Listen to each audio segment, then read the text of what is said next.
Boom. Sup, dude? That's a very interesting greeting. You just say hi, you're just like, boom. Well, Boom back to you, friend. Boom back to you. And what's up? I just finished a Peloton ride right before Yeah? this. Yep. I'm still kind of Nice. sweaty, got sweaty armpits. You look like you've not sweat at all to me, actually. Like you don't look at all sweaty. Your hair, you've got that little coif coming out the front, like all styled out. Still all sweaty and wet. That's why I put a hat on. Mm. Dude, that was I'm on my 100th week. Week. Every single day of a Peloton activity, either a ride, a run, or a yoga stretching activity. So you 100 weeks effectively straight. done something for almost 2 years straight every single day. Yes, sir. That's rad, dude. That's awesome. I'm That's on perfect for today's topic as well. But I think that's really cool. Yeah, because you dude. set a goal last year, didn't you? Like a goal of doing something. So last year's goal was 10,000 hours. Mm. So that was 2020 goal. This year I bumped it up to 15,000 hours. Nice. This is essentially 45 minutes a day. Close to 7 days a week. 7 days a week of a Peloton activity. So I mean, there's lots of, you can add in like meditation and stretching, but it's all like, health and wellness kind of stuff. So yeah, it's good, man. It's good. Rad, dude. Yeah. Congratulations on that. Thanks, man. Thanks. It's awesome. Yeah, it's awesome. It's kind of a perfect segue for what we're talking about today. It is. What are we talking about today? Consistency. I honestly think, and I think you're on the same page with me, but that question on Bigger Pockets podcast about like what keeps people from being successful or giving up on their goals. I honestly think the answer to that is consistency. Like if people are just set a goal and set like lead measures that get you to that, and you're consistent with it, dude, I think there's no way that you can't be successful. Yeah, and I would agree, and I think it's a little more complicated as well. I think it's right on, but I also think that there's ways that you can supercharge your consistency. I think there's ways that, and we'll talk about these ways that you can really be most effective and efficient to reach that consistency and ultimately move forward with those goals. And I think there's some mindset stuff that we're going to talk about as well, that, failure and success and how you identify those things and what is success, what is failure, and what can you learn from those. And so I'm excited about today's, I love this stuff, man. I love the conversation about things like consistency and success, because it really, it opens the door for so many other topics that are just so exciting, like mindset and accountability and, fellowship and partnerships and all these things that I think when you utilize these tools effectively, you can really start build some super habits, get very consistent, and find the success, which is really how you define it, right? Which I think is an important part of this process as well. So yeah, dude, excited about it. Let's kick it off. Yeah, man. So, consistency, being consistent with something, really, in other words, it's leading to a habit, right? And one of the books that we talk about quite a bit in this podcast is Atomic Habits. It's one of our favorite books. And creating positive habits that you do over and over again is going to impact your performance and your productivity, and really set the way for shaping your life. Really, like it's the daily consistent activities that you create that will drive who you are as a person. Yeah. No, and I love if you don't think it's true, do something like the Brovember that we're doing right now. Yeah. I think there's a couple things that are real big takeaways for me. One, when you challenge people via a means like Facebook or LinkedIn, it's not gonna resonate. And maybe there are people out there that have huge Facebook presence,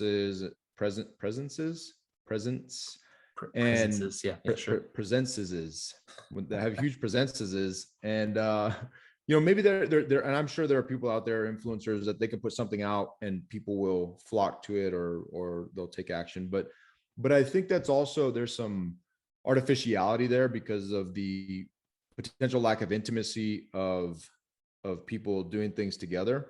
But again, these are all just things that are speculation on my part. But what I do know is that we put it out on the socials, and I think we had one person commit via I think it was LinkedIn, and that was Murray. He committed to do it, and he was the only one. And so I would say that it was about a 0.001 success rate for just when you think about all the contacts and people that you have in your network on those mediums. But we followed it up with a text and sent a text to a very targeted list of people. I think that text went out to about 50 individuals. And of those 50, what's the group? 30, what's our Brovember group? Like 35-ish? 36, 35, 38. 35, 36. Yeah. So 35, 36 people were like, yep, I'm in. So that success rate there is I can't do public math that quick. Well, I guess 50 times 2 is 100%. 36 times 2 is 72-ish% success rate. Yeah. Right.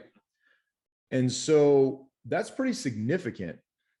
And so one thing is the reaching out to those groups, those people that you want to form that core group. But what I guess my point to that is, when you're looking to set the framework of consistency, I believe, and for people like me, you have to surround yourself and set up you have to set it up with the participants in mind, the people that are going to hold you accountable and help you grow and reach that consistency, those goals. And so that's what Brovember is all about, is consistently hitting these nutritional, physical, mental, spiritual goals. You get a point for each a day. And dude, it's awesome. I was just looking at the spreadsheet this morning. There's some dudes crushing it, doing awesome, right? And while I recognize that most people are not going to do everything they're doing right now, if you maintain 10%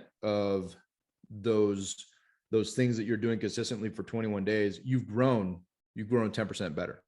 Yeah. Or however you measure that, right? But you have gotten better. You've grown. And I think that those types of things that kind of drive you towards consistently doing something, we'll talk about this a little later too, but driving to consistently do something to get better is huge. So even like you and I talking about these books, well, if you mention a book and you keep mentioning it, you specifically, Stuart, and I haven't read it yet, like that drives me to consistently read and get to that same level of knowledge. And then I challenge you with different things that I'm reading and why I'm reading them. And so we grow off that. And there's a consistency, for example, with Bible reading. Yeah. Both of us have been doing these just daily reading. And you and I have stuck with holding each other accountable to different plans. And dude, I have read more of the Bible consistently than ever in my life in the last 2 years. Yeah, me too. You know what I mean? And it's awesome. And now it's like, if I don't do it in the morning, I don't know about you, man, but it has created a habit. And I don't know what day it became a habit, whether it was 21, 35, 63, 72, whatever that day was. Yeah. But my day is jacked up if I don't do that and PT. Right. And those two things are really good for you. And it shows that consistency to do those things. But I have tried to do that by myself for about, 18 years. And it didn't work. In the last 2, completely different. You know what I mean? Yeah. Well, I mean, you know, we're not here to, toot our horn of different things that we've accomplished as far as being consistent with, working out or reading the Bible or whatever. But I mean, because it is hard. Like Yeah. it's a challenge to have the discipline to create new habits and do things consistently day in and day out over time. Because honestly, there's a ton of distractions in our life. Like there's distractors all over the place, whether it's, our military jobs, your W-2 income, families, life events, social media, like phones, computers, like, dude, I mean, just everything, right? Left and right, there's distractions and reasons why, you don't accomplish something that you have. And there's tons of excuses, and you can try to multitask, and we've had a different podcast and read a book about multitasking. We all know that nobody can multitask well, right? And at the end of the day, it takes time, and it takes discipline, and it takes failing and trying. And but at the end of the day, like what we've discovered, you and I have discovered, is what you've been talking about is man, it's so much easier to be consistent and build new habits if you're doing it with somebody else, right? And you have accountability, and you have support. And again, there's some things that we're going to talk through here that will help you. But yeah, man, it is a challenge, because we live in this world of instant gratification, right? Like we want immediate results, and a lot of times we focus on that end result. We focus on I want to lose 10 pounds, right? Or I want to be a millionaire, or whatever that end goal is, and we focus so much on that. But it takes a lot to get to that end goal, and it takes the daily consistent action to lose 10 pounds, or to become a millionaire, or whatever that goal is. And it takes commitment, man. Yeah. And I like what you said about distraction. And for me, probably more of a challenge than for most. But one example, just this morning, I went to Facebook to look. I went there specifically to find somebody to look something up. I think it was getting a name, or I don't remember what it was. And dude, within 2 seconds, I was bombarded by so much stuff on the Book of Faces that I just, like, I forgot why I was there. In like, I think it was literally like 7 seconds, dude. And because I started I was like, oh, that's interesting. Oh, and I just started going, right? And if there's a video tied to it, and it's something that is of interest to me, like, you just get sucked right in. And dude, and it highlighted a few things for me. One, highlighted what a huge time suck unintentional social media time is. It is huge time suck. Like if you go on to if you go on to listen to a joke on YouTube from your choice of comedian, dude, before you know it, an hour's gone by, because you're like, well, I'll just watch the whole special. You know what I mean? And it's such a huge, and I forgot it took me, I'm like, I gotta get out of this, dude. I'm wasting time. So I closed it. And then I was going back to the original task, whatever that was. And so that's that whole multitasking thing. I lost all the progress I was making on that task by going to Facebook to search for a thing to emphasize this task and finish this task out. Wasted all that time, forgot even what I was doing, went back to this task, took however long it took to get revamped back up to where I was on that task. And then I realized I got to go back to Facebook to find this answer still. It's like, dude, I just wasted so much time. It was terrible, because I was not intentional about it. I wasn't disciplined about it. And in it, when I say it, I wasn't disciplined about all the things. I wasn't disciplined about or I wasn't even holding myself accountable to finishing the task, getting the thing done, going there intentionally, getting that, finishing, wrapping up, and moving on to the next thing. So dude, for someone like me, man, I'm not going to put that on anybody else and say anybody else is like that. But I would argue, and then I've done this too. Yeah. I don't watch a lot of TV. I can't say there's not any shows that I'm that I'm caught up on or even in. I don't binge a lot of stuff. If I do watch, I might binge, but that's very rare. And so I'm like, yeah, I don't watch TV because I'm so productive. But dude, I'll get on some YouTube. Yeah. And hours will disappear. I'll get on some I'll maybe go on Facebook or something that, to see, and you just want to see how people are doing in the Brovember challenge. And dude, before you know it, you're sucked in there. You're in a vortex of time suck. And so like for me, it's also a humility check. Like, dude, you're not special. You might not be watching TV, but maybe watching a show would have been better because it would have been a start and a finish. Right. And your hour, 2 hours wasted would have finished at the credits. But I'm in this cycle of time suckedness and vortex dude, man, of time suck. I like that. That's good, man. Right. Yeah. You can use it in 2 weeks after I patent it. Yeah. Vortex of time suck. But that being said, there are ways to defeat that. There are ways around that. And I think that it's so important to be intentional about your distractions and to name them, to acknowledge it. Where are your weaknesses? If you consider your distractions a weakness, which I do, and how do you avoid it? And does it mean cut it out completely? Because does that work? Well, no. But maybe you time block and you say for 15 minutes, I'm going to indulge in, stupid cat videos, or whatever. Right. And then you do that, set your timer and move on. Just the intentionality of it, though, is so important, which is why I love Brovember, because there's a checklist of things to do throughout the day.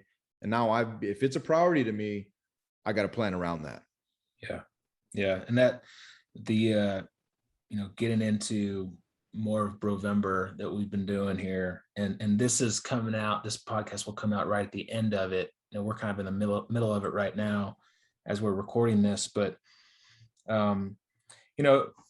to your point of like, who knows how long it really takes to truly create a habit where it's just instinct, but a way to supercharge that habit and supercharge, this consistency is accountability. Right.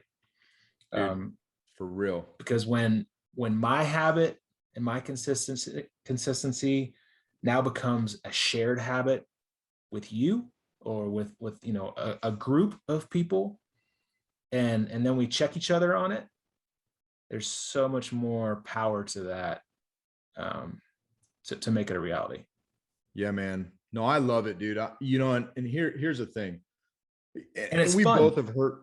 It's right? fun. It's fun. There's fellowship in it. And I'll tell you, we have both heard, and I'm sure I could Google how many days does it take to create a habit. And I guarantee you, because I've done it, there are so many different, and there are some that kind of align to a certain number, 30 days. And then some will argue, no, it truly takes 40 days.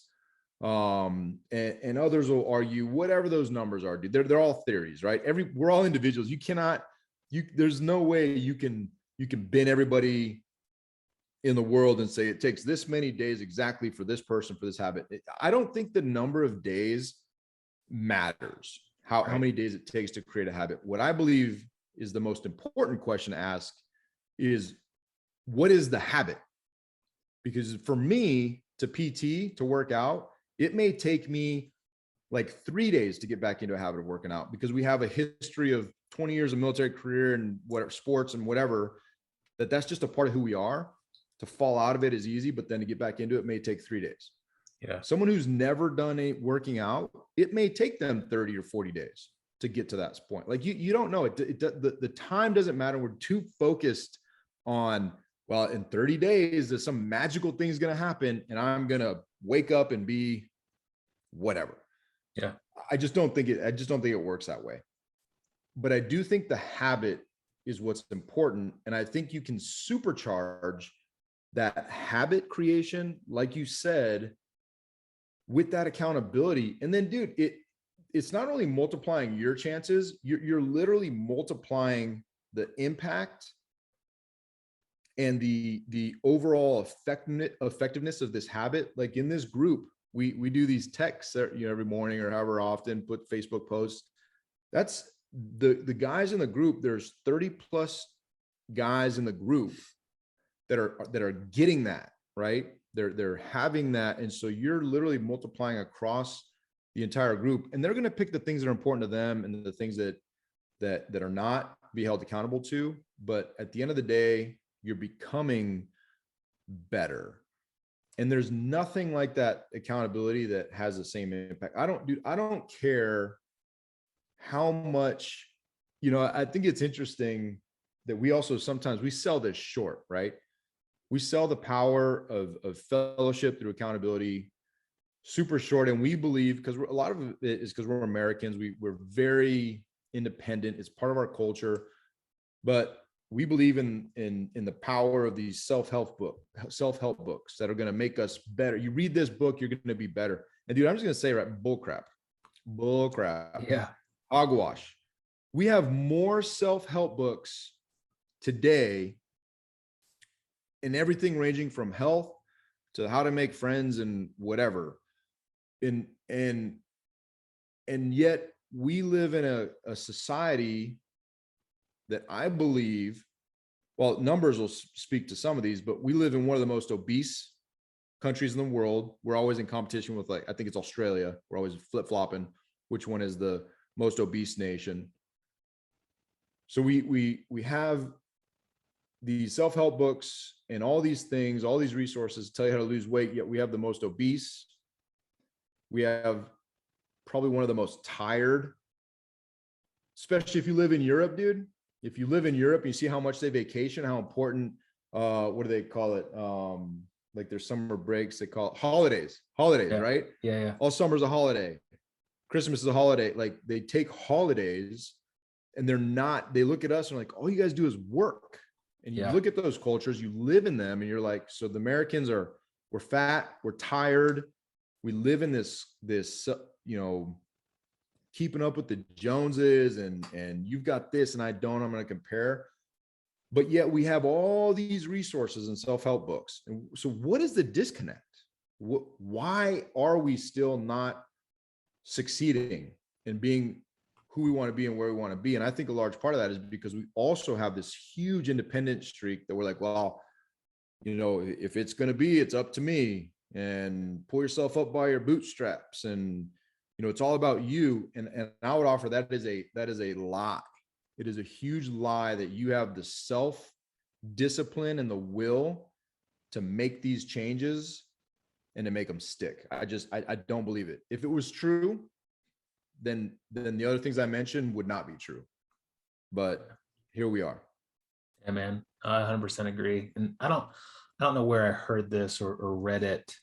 And I think we've talked about this before, but to me, a big mindset shift that I had was, instead of like setting these arbitrary goals each year for, losing a certain number of weight or bench pressing a certain number or whatever, instead look at it as like, what do you value? Like, what do I want to be like known for? Do I want to be known for, I'm a guy that goes to the gym, right? I'm a guy that is a Christian and reads the Bible and can speak to it and then is knowledgeable about it, right? Like, what's the value that you want to portray to people that know you? And I think that's way more important and than setting some goal each year, right? Like, I want to be a guy that goes to the gym, so I'm going to go to the gym. I'm going to be consistent with going to the gym, and I'm going to have people in my life that are going to hold me accountable to go to the gym. And maybe I'll go to the gym with other people, or maybe I'll send text messages to each other if we're not in the same state, that shows that I did go to the gym, right? And not only is that fun, and we can make fun of each other and all that kind of stuff, but like, there's a value in that, right? And I think that that's way more important than just like this goal setting every year, because how many people fail every single year at setting goals and like continue with them?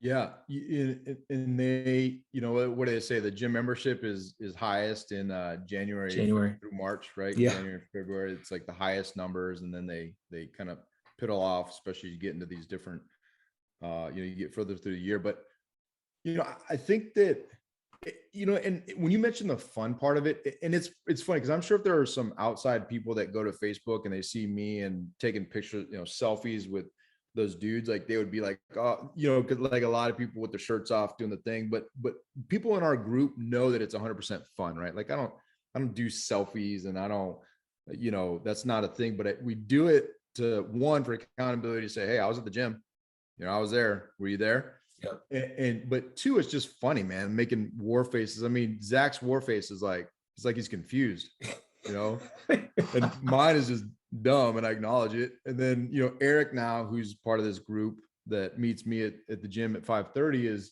his is just like, he just looks bored or angry or something. I don't know, but it's just funny though. Those are funny things, but they also in our group are fun.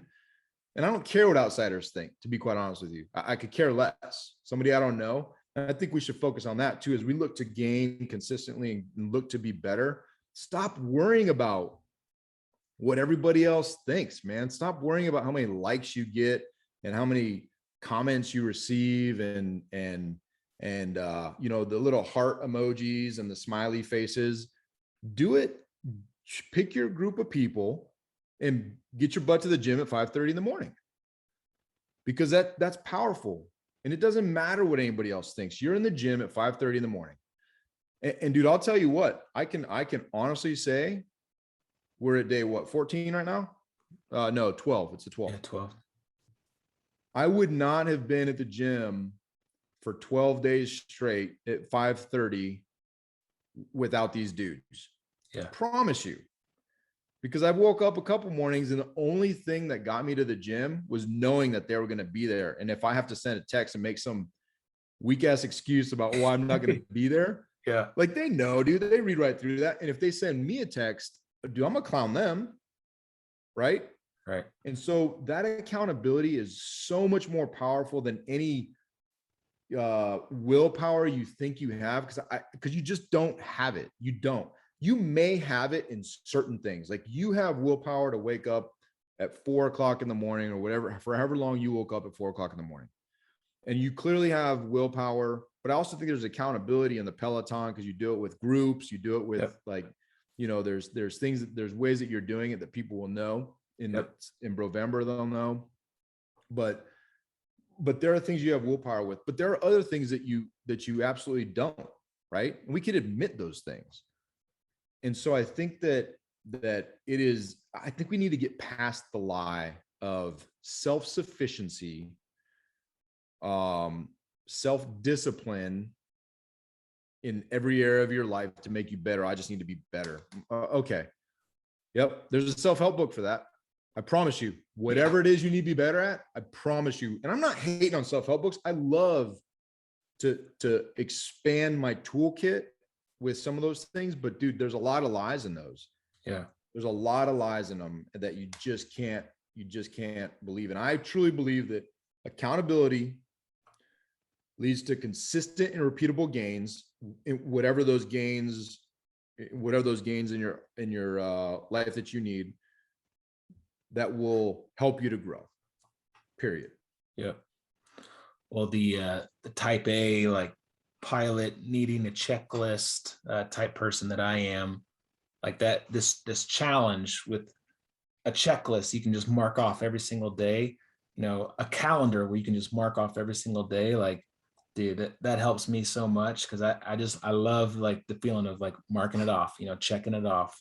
And there's a lot of ways to deal with helping you with consistency. And I was kind of doing some research ahead of preparing for this, and there's some pretty good articles. There's some great books. There are some really good self-help books, right? Yeah. And there are some things that can help you deal with just maintaining consistency. And I'll read a few of them that I saw in some of these articles. One of them that I thought just was really good is be prepared to fail. Like it's gonna happen. Like, like it's gonna happen, right? But knowing that you're going to fail, and forgiving yourself and moving on, and learning from that and growing from that, like that's just a part of it. It's just a part of it. setting And I think you small. should embrace that. I Yeah. think I think we should be more willing. And when I say embrace it, I think we should be more willing to talk about it Yeah. and to share it, right? And to highlight one, because you could teach others. Hopefully, that's wisdom, right? Learning from other people's mistakes. Yep. You can be that mistake that they learn from. But I also think it resonates to people when, if you are truly trying to influence people to get where you achieve your level of success, whatever that means, whether it's, 6-pack abs or, $1 million or whatever's important to people, or, reading the Bible daily, all those types of things. I think if you're there and you can show people how rocky the path was and how hard it is to maintain, but that they can achieve it, that's way more actionable. It's way more, it's a way better example than just being like, check me out, I got 6-pack abs because whatever, and come, give me likes and tell me how awesome I am. There's not a lot of value in that. And dude, quite frankly, like, I don't have time for people like that. Like, I don't. Like, it doesn't, not because I want to see anybody fail, but I'm like, yeah, it's awesome, dude. Like, I want to celebrate you, but you're already celebrating yourself enough. So, like, let the conversation's done. Yeah. Like, how do we talk about bringing up others and make them better? Yeah. And so I think that fail part is huge, and expect it, dude, because you're going to fail. We failed all the time. I failed yesterday. I ate some delicious pancakes at IHOP for Veterans Day. They were I free. didn't take advantage of They were a free good. meal, man. I didn't take advantage of a free meal. Yeah. And hey, another one that I thought was really good is, have you heard of Parkinson's law, where, like your work expands to fill a time block that you allot for, so like if I want to, if I have a paper that's due, and I set a time block, for a month from now, well, it's going to take me a month to write a paper. But if I set that time for a week from now, well, I'm going to write a paper in a week. So there's a book called 12-Week Year, the 12-Week Year, and we were in a mastermind group that kind of used that for your accountability groups. And if you set goals within a certain period of time, a 12-week year, you're going to accomplish so much more. And so being consistent with, smaller goals, setting goals within a shorter timeline, and using Parkinson's law to your advantage, I think that's a really great way to kind of stay consistent, and then enjoy that process. Like, don't forget that the process is all part of it. Like, it's all part of getting to that end goal and staying consistent and pursuing that. So, and there's some good stuff in there, and just kind of helping with that consistency. Yeah, and just so you know, I wasn't doing something that we can't stand. I'm not looking at my phone and looking at things. Well, I am looking at my phone, but it's for a specific purpose to what you said, and it reminded me of this TED talk that I listened to about procrastination, and what you just said is so good, that filling your time. So, because that's procrastination, right? Like, another name for that law. Well, I don't know if they attribute it, but that is directly related in being able to, if my paper's due in a month, I'll get it done, on the 29th day. Yeah. But I recommend this TED talk. I saved it as one of my favorites, but it's hopefully it doesn't start. Yep, of course it's going to start. But it is called Inside the Mind of a Master Procrastinator. And it was really good, because he highlights, I think it's 15 minutes. Anybody can spend 15 minutes listening to it. But yeah, Inside the Mind of a Master Procrastinator. And I don't want to pull it up here because it'll start, but I remember the guy's name, but you can find it. Yeah, we'll put it in the show notes. The thing that was really awesome about that, and he talks about how productive you can be, right? If you focus and you don't, and when you do procrastinate, there is an element of last minute syndrome where you can get a bunch done, like we had talked about previously in a different thing, the day before vacation, like you crush through work. But one of the things he talks about is he talks about the the more nefarious side of procrastination, and how when you look at it, it's really keeping you from who you were born to be. It's keeping you from the procrastination that you don't realize that's stopping you from starting something big in your life is keeping you, silently keeping you from what God created you to be, and potentially making a significant impact in others' lives and your own, whatever that may be. It was really good. It was impactful. Like, I've watched it a few times. I'll watch it again today because I think it changes the way you look at these types of things, whether it's the Parkinson syndrome. Was it Parkinson's syndrome? Is that what it Parkinson's is? law. Parkinson's law. Yeah. Or just procrastination in general. And the dude is a great speaker. He's a great storyteller too. It's very, very entertaining, but 14 minutes and some change. And I think it could be life-changing. I'll watch that and then probably get stuck watching other YouTube videos for the next hour or two. You got to be careful, man, because those TED Talks, yeah, they're so good. There's so many, like, just really good. I started listening to TED Talks like while I was doing some PT, if I'm riding the bike or something. And man, there's some really good stuff. Obviously they're TED Talks, but powerful things that could potentially change your life. But that's another thing, right? Like, what are you putting in? I think you kind of breezed over it earlier, but you are what you consume, whether it's food, whether it's information, the thoughts that you have are going to be completely, one thing that I need to work on. So I love listening to old school rap because I grew up on it when I work out, when I'm lifting. Yeah. But one thing I noticed yesterday as I was doing other things, their lyrics were going through my head, and anybody who's a fan of old school rap, or really a lot of rap, that stuff's not like the most wholesome, edifying stuff that you could probably put in your head. Some Eazy-E and some Tupac. Dude, there was a lot of Eazy-E, there was Tupac, there's some Wu-Tang, some Dre, nice. Snoop, but which are good things that get you, at least for me, I get pumped up in the gym, but man, I'll tell you, it kind of hit me because I'm like, man, I'm thinking about these things, and these things are not, would I want my kids to listen to that? Would I talk this way in front of my children, especially in front of my daughter, and no.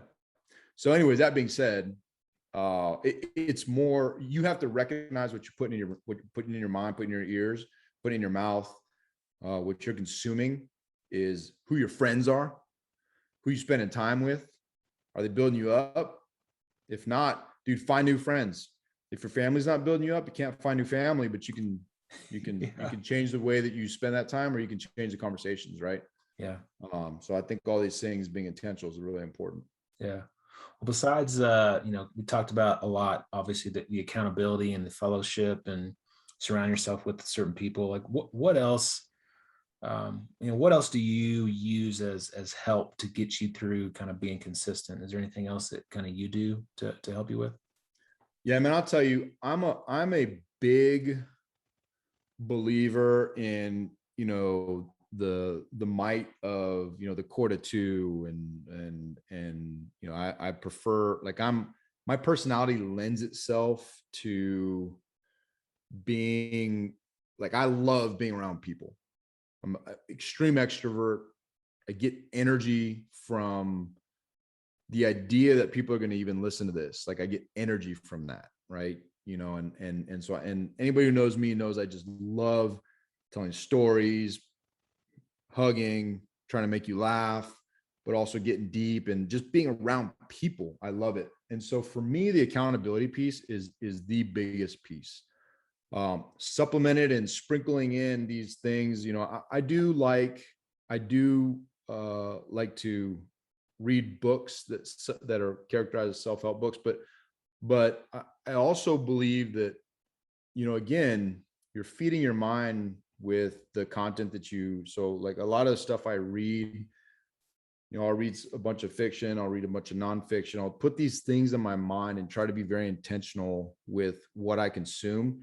And dude, I tell you, one of the most important things you can do is really is block that time, is be intentional with whatever it is you're choosing to do. If it's not edifying and building you up, then, or if it's not even, and some people, they discount the importance of reading fiction. Well, I believe that fiction increases your vocabulary. It increases your creativity. It causes you to put yourself in decision-making processes that you wouldn't necessarily, you may not have ever been in that scenario. It forces you to think different ways and open your mind in a different part of your mind. And so I believe that stuff is very important, right? But I'm intentional about it. And I think that that's the biggest thing. Everybody's different. Everybody's got their style. And there's some introverts that are going to be vastly different than me, and you're going to be different than me. But I do believe that it's important who you surround yourself with, and that accountability is so big, because it is so powerful. I mean, would you have ever read Dusty Bowling? No. If I didn't tell you, and it's not because I told you, it's because my kid had it as a reading thing and we all read it together. And so, but like, how rewarding was that book for you? Yeah, I loved it. Huge, right? Yeah. And so that's why I think there's not anybody who tells you there's one way you should do this thing. That's what I don't like about self-help books. Yeah. They're giving you stuff that worked for them, and they're appealing to our need to be better. But I think if you put somebody in your life that'll be honest and give you feedback, and be thick skinned, man. Don't be, as Dave Chappelle talks about, don't have a brittle heart, brittle spirit. Like, be able to take feedback and make yourself better. I think those things are all big for me, man. It always boils down to the accountability and the people. I'm a big believer in seeking feedback. I mean, you get uncomfortable with it, but I'm like, hey, dude, tell me the things that I need to work on. Where am I failing? Like, I bring in officers, makes them very uncomfortable, especially in my career path. I'm like, hey, I want your feedback. I'll give you 3 days to prepare, because I understand I'm putting you on the spot. I'm not going to put you on the spot, but you have 3 days to prepare, and I expect you to give me a debrief and be honest. If you're going to tell me I'm a great CO, like, don't waste both of our time. Yeah. Like, give me something that's actionable. So I do that a lot, dude. I love it. Our Jay Money, our marketing director, literally just before this podcast, sent us a text, be like, hey, give me feedback. How am I doing? What am I doing? What do I need to be better at? Like, it's great, man. Yeah. So one thing that, so I'm a little less of an extrovert than you. And I've already kind of mentioned it, but like, for me, again, like, Stephen Heptig, our buddy, he was making fun of me because I printed out this checklist, this 21-day checklist. And for me, man, the act of actually like checking it off, Xing it off the calendar. Yeah, dude, I have it right here. For me, like, that is something that really drives me. And, I mentioned the Peloton at the very beginning. Dude, they know it, right? Like, when you get done with the ride, like, it pops up and you're like, congratulations, 100-week streak. And they show the calendar, and there's a dot on every single day on the calendar. And so now, like, I look at that calendar, I'm like, I'm not going to miss a dot. I'm going to mark that dot off, and every single day. And I think it was it Jerry Seinfeld, the comedian? He was talking about like how he got so good at doing jokes was he just took a big calendar, like a big marker calendar on the board, and every single day he just wrote jokes, and he didn't miss a day. He just mark it off the calendar and X on the calendar. If he didn't have a red X on that calendar, he had to write jokes before the end of the day. And so for me, man, like, that helps me tremendously with just the consistency, because I don't want to fail and not have an X on the calendar or a mark on, somewhere where I need to have a mark. So, something, for people listening, hey, just print something out, have something online, something to where you can like mark it off and just visually see something that holds you to that accountability besides, other people. Yeah, dude. And I think you need to spend some time. What drives this for me too, why I know who I want to hang out with, what I want to read, uh, what kind of dad I want to be, what kind of husband I want to be, what kind of Christian I want to be. I have taken time to prioritize the things that are important to me. And dude, I think a lot of people, myself included in a lot of ways, go through life without having set or even thought about their priorities. Like it's easy to say things like, "Oh, I'm working 80-hour weeks for my family. I'm an entrepreneur and I'm doing this for my family." Like it's easy to say that stuff because to most people, when I hear that, dude, I'm not impressed at all. Like I'm just giving you fair warning. You call me and tell me that, like I'm actually very unimpressed. If you told me that you work 80 hours a week as an entrepreneur because you love and you believe that you're created to work, I'm impressed by that. I'm impressed by that because you clearly thought about like you were created to work. But if you say you work 80-hour weeks for your family, then I wonder how much critical thought you've put into that. Or even if you've done the one simple step, you could do one simple step to test yourself. And if you've done this, then cool. Then we can have a conversation. Maybe I'll get to an impressed point. If you're trying to impress me, if you don't care, it doesn't matter. It doesn't really matter either way. However, that being said, go ask your family. If you say your family is your priority and you've not asked the priority in your life is your family, you've not even asked them the question, "Hey, do you like that daddy works or mommy works 80 hours a week and I don't ever see you and maybe I get to tuck you into bed?" Like if you've had that conversation and your kids are like, "Yeah, daddy, I love that you work 80 hours a week and I see you I at love it nighttime." that I never see you and never get It's to play with great. you. I'm glad that by the time I'm out of the house and I'm in college, you'll have made it to this successful place in your life where you have enough zeros that you did it for me because you're paying for college. Whatever, dude. I'm just saying, right? If you have not taken the time to truly analyze your priorities and then honor what you find to be your priority, stop BSing yourself. I could care less. Like it's your life. It doesn't matter what you tell me. It matters what you tell yourself. And if what you're telling yourself is inconsistent with the truth that you're trying to live, then you should put some thought to that. You should take some time and say, is social media really important to me?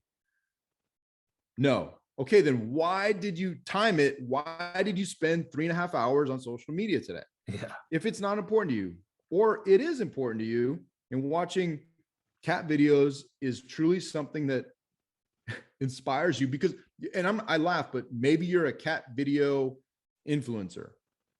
In that case, then yeah, watch all the cat videos you can so you can be the best cat video influencer person that you can be. But if it's inconsistent, if you're a dog person and you're watching cat videos, then you should probably analyze that, dude. Right. And the last And thing that's huge. the last thing I wanted to mention is besides, we've hit on accountability and fellowship and people surround yourself, but to take it even to the next level is like find a coach, right? Like, Yeah. and maybe even like hire and pay for a coach. Like if you're going to that level, because everybody needs coaches in their life, playing sports, educating yourself, careers, and we've recently decided to pay for some coaching, and actually I'm wearing the t-shirt Life in Air. Yeah. But think about that. Think about if you want to get yourself to the next level, like look at some coaching. I guarantee you having a coach on your side and an accountability partner is gonna get you there. Well, dude, and that the tough part of that is if it's a good coach, which most likely it'll be if you're hiring. Well, I shouldn't say that. If you've done your due diligence and you're hiring a good coach, they're going to ask you, okay, what's important to you? Yeah. And then you're going to tell them, you're going to potentially create a vision and a calendar that supports that. And then they're going to hold you accountable to it. Yeah. What'd you do today? And you have to answer that question. And one of the most important things, most effective things about a coach, I believe, is the fact that you have someone there to listen and to hold you accountable. And that's going to tell you straight up, hey, dude, that's inconsistent. Like I count that as a failure today because it is not consistent with what you told me is important to you. So if you're ready for that, go get a coach and have somebody, or find a group that'll hold you accountable and be honest. And I think, man, I think you want to be consistent. You want to achieve results. You want to get to where you want to be. Those are the steps. Prioritize what it is you want. Establish whatever that vision looks like, whether it's a vision board, your calendar, whatever it is, your checkbook. You establish that thing. You set some small goals to achieve this big goal. You have that big goal and vision. You set some small goals to get there, and then you just get better, dude. Just get incrementally better, and you will be consistent, and eventually you'll hit that goal. Yeah, man. I think it's powerful. I love the Rick Warren quote that you found. Dude, love it, man. I'll tell you, that guy is full of just good wisdom. But yeah, and we sent this to the group the other day, right? To the text that we sent to the November. But yeah, he said, there's no growth without change. There's no change without loss. There's no loss without grief. And there's no grief without pain. A person who wants to grow and be better will experience pain. And it goes back to what you said earlier, like, be prepared to fail.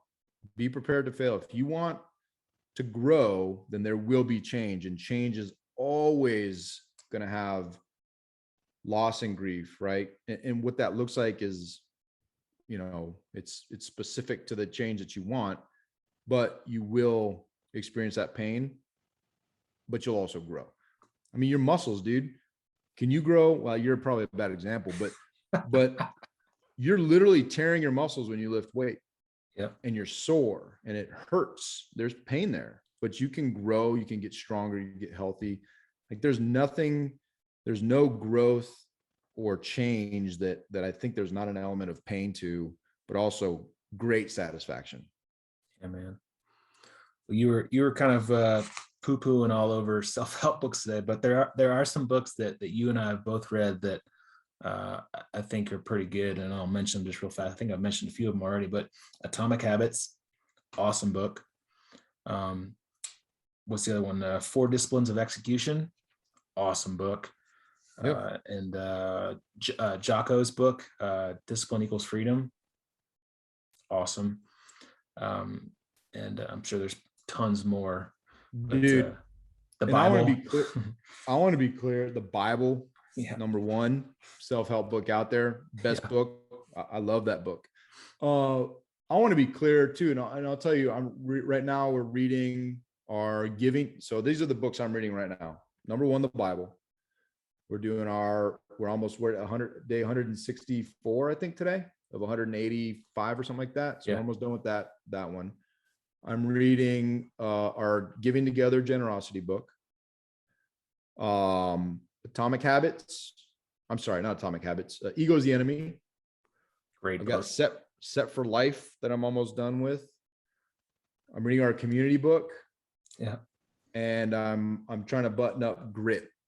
So I don't think self-help books are bad. And I don't think books in that genre are bad. I think the way we approach them is faulty. I think we go to a self-help book with an idea of, I'm going to read this and I'm going to be better. And you may be better. You may have to, I don't think you will be better. You'll potentially have more tools and it'll broaden your horizons. But if you don't take action on it, dude, then there is no such thing as self-help. You've done nothing. Yeah, man. And what I don't like about the majority of self-help books is the idea that we can do it on our own. And I'll tell you, the best self-help book in the world, the Bible, they don't do it alone. There's nobody in there doing it alone. Jesus didn't do it alone. Like, he's a pretty big deal. I don't know. I mean, whether you believe in him or not, like, he is a historical figure and he was a big deal. Like, the calendar is based on his life. So I don't know, that's significant. But that being said, he had his 12 disciples. Those 12 disciples then created churches. The church is now billions strong, right? So there is this whole idea of I can do it. I'm self-helping myself to be better. I think we have to be very cautious on how we approach these things that we're reading. That's all. That's it. Good stuff, dude. Good stuff. Well, guys and gals, I think we made our point. You got to surround yourself with people, and there's a lot of tools out there to help with consistency, but yeah, fellowship, accountability, other people that will hold you there to get you to consistency. It's key, man. It's key. It's huge, dude. And have fun. Yeah. Like, choose people to have fun with. Like, when we're in the gym at 5:30, those dudes that I'm with, we have fun and laugh the whole time. Well, unless we're crying because we've been finishing with 4 sets of ropes every day. It's awesome, dude. I love it. But pick those people that you're all in the journey to get better in certain ways. We all are different, and we all have different interests and different communities that we want to be a part of. And some people despise PT. That's great. Like, don't be in our group, right? Like, I mean, for that part of it, don't be in it for that part of it. But that's what I love about our group.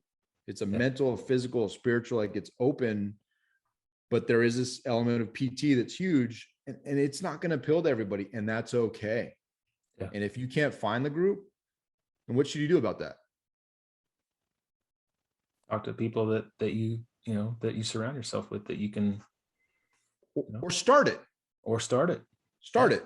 Write down the kind of group you want, the kind of people you want to hang out with, and put it out there on Facebook. I want to hang out with a bunch of whatever peoples. Cat lovers. Cat loving, cat video, non-dog people, because dog people are disgusting. And dude, you will find people that you can surround yourself with. And that's awesome. That's what you should do. It's rad. Start it if it doesn't exist yet. Love it, dude. All right, guys and gals, you heard it. Go start your own group, or come hang out with us if you want a PT. Good for you. Good for me. Hoo-yah. Hoo-yah. Hey, we would love it if you go join us in our group if you like us. Come to our Filling the Storehouse Facebook group page, and we'll send lots of funny videos of us working out at 5:30 in the morning.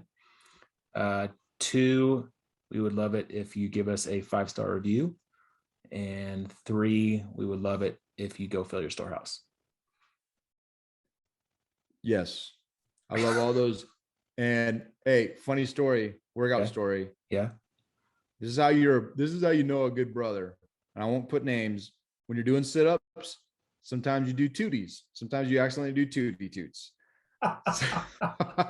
So we're at the gym. Somebody was doing sit-ups. I won't say who. And maybe they're working hard and had a little tootie toot. And as a good brother, somebody else in the group was like, you know what? I'm not going to let you toot alone. And it was good fellowship, man. It's good. That's accountability right there. That's accountability. I don't know if anybody else in the gym appreciated it outside of our tiny little group of 3. Yeah. But whatever, man. I wasn't at the gym for their likes. True. I wasn't at the gym for their likes. They weren't giving you hearts. And there were no hearts. Thumbs up. We gave them farts, and they give us no hearts. So, all right, dude. Guys, go for your storehouse, my friends. Make it a great day. Fist bumps, high fives, and French fries. See ya.